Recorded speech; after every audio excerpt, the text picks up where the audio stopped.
A man who lost his wife. The man approached the table and asked whether the seat next to mine was taken. He smelled like he had spent the afternoon drinking somewhere. I couldn't fault him for that.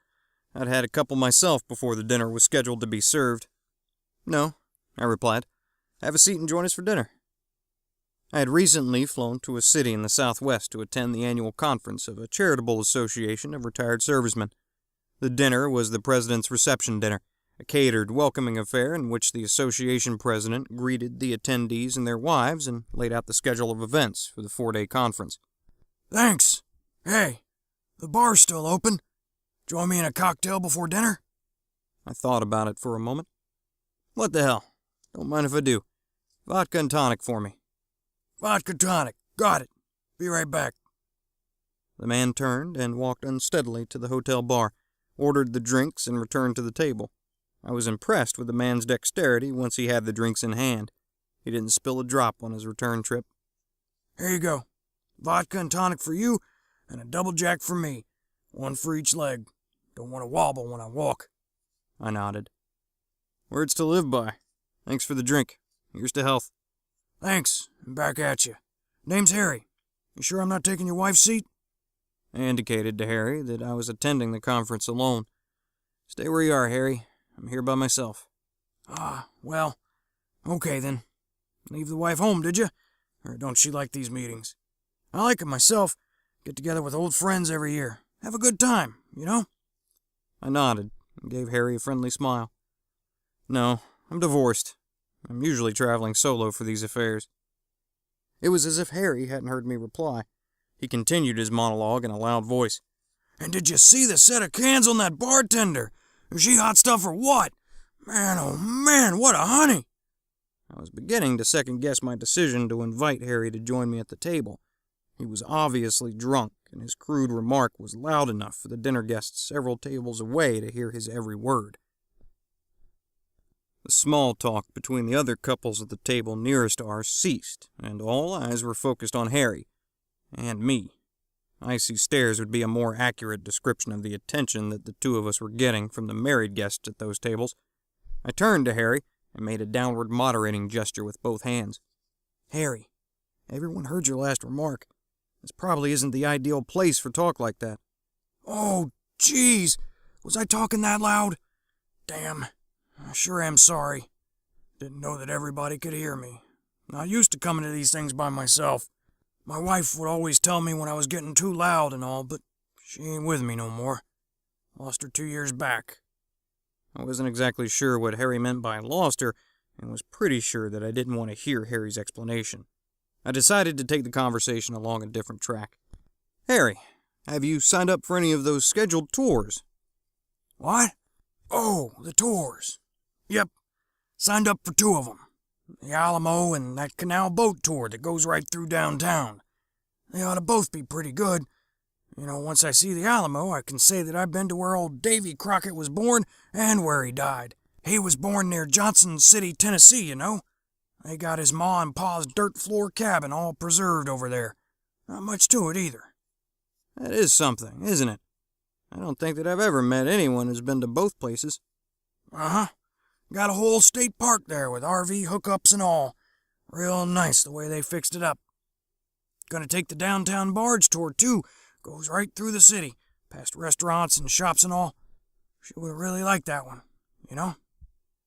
Harry paused, obviously trying to control his emotions. His eyes were filling with tears. He took a deep breath, pulled out a handkerchief, and blew his nose. It was obvious to me that when Harry had spoken of losing his wife, that she had died, and fate had dictated that I was to be the guy that was to hear Harry's story. I decided to be a good listener. We were, after all, brothers in military background. "I'm sorry. It must be hard to lose someone that close to you." "Had a modular home built just below Las Cruces after I retired. Real close to Holloman and Fort Bliss. We'd go to the commissary over there at Bliss once a week and over to the base hospital to get our prescriptions filled. Sometimes we'd do all that on a Tuesday, 'cause the NCO club had bingo on Tuesday nights, and she was just about as lucky as you could get at that damn game. That's what they called her over there, you know. Lucky. Kind of like her nickname, it was. Harry's voice had been reduced to a near whisper. He blew his nose again and continued. We got back from our Tuesday bingo. She'd won a couple of small jackpots, and we was both kind of tired and went right to bed. Come 1:30 in the next morning, she wakes me up and says, I can't breathe good. Well, she had heart problems, and I asked her did she take her heart medicine that day, and she said that yes, she had. The retelling of the events surrounding his wife's death had helped Harry regain control of his emotional state. Well, I said get dressed and we'll hustle up to the hospital in Las Cruces and see what's the problem. She said okay, and we got into the pickup and headed over to the hospital. We got there, and I let her off at the emergency room door and went to park the truck. Found a spot, and I come back into the emergency room, and I don't see her. I go up to the nurse at the desk and tell her who I am and ask where's my wife. Well, the nurse says that they took her in back and to wait around, and the doctor will be out in a little while to talk to me. I ask if I can go back there with her, and she says not just yet. I'm pretty busy back there. She says it won't be long, and the doctor will be out to talk to me. Well, I'm not real happy about all that, but I figure that my pissing and moaning about all of it ain't going to help anything.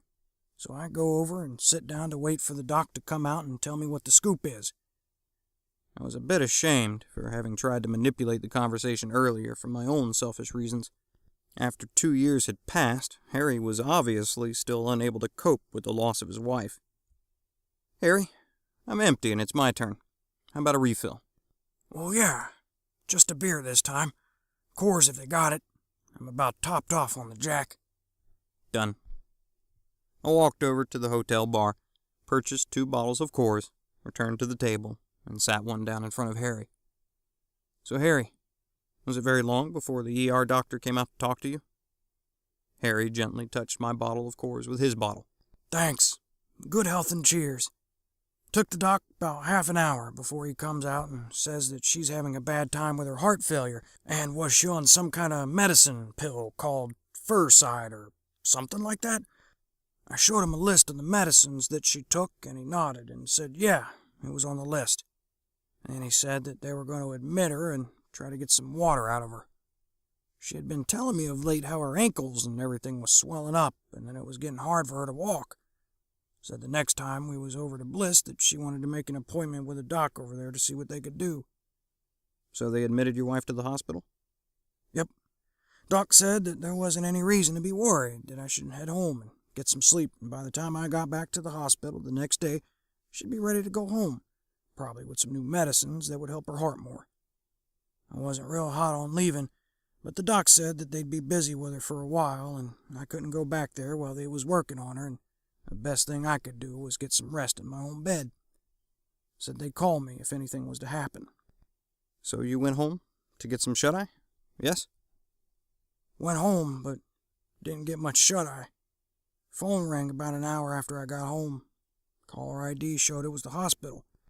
I answered it, and some nurse from the intensive care unit called, said I was to come back to the hospital, that the doctor wanted to talk to me.